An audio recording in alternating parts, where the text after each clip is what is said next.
अस्सलाम वालेकुम दोस्तों, उम्मीद है आप सब खैरियत से होंगे। सदर अयूब खान पाकिस्तान के पहले मिलिट्री डिक्टेटर थे। वो रोज़ाना सिगरेट के 2 बड़े पैकेट पीते थे। रोज़ सुबह उनका बटलर सिगरेट के 2 पैकेट ट्रे में रखकर उनके बेडरूम में आ जाता था और सदर अयूब सिगरेट सुलगाकर अपनी सुबह का आगाज़ करते थे। वो एक दिन मशरक़ी पाकिस्तान के दौरे पर थे। वहाँ उनका बंगाली बटलर उन्हें सिगरेट देना भूल गया। जनरल अयूब खान को शदीद गुस्सा आया और उन्होंने बटलर को गालियाँ देना शुरू कर दी।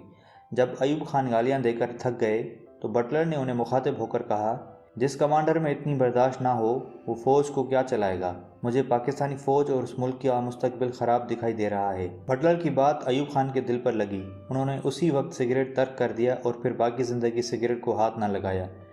लेकिन यहाँ पर सवाल पैदा होता है कि क्या हम अपने अंदर बर्दाश्त पैदा कर सकते हैं? इसका जवाब हाँ है, और इसका हल आप सल्लल्लाहु अलैहि वसल्लम की हयात तैयबा में है।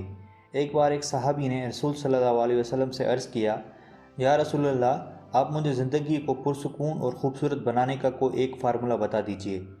आप सल्लल्लाहु अलैहि वसल्लम ने फरमाया, गुस्सा ना किया करो। आप सल्लल्लाहु अलैहि वसल्लम ने फरमाया, दुनिया में 3 किस्म के लोग होते हैं।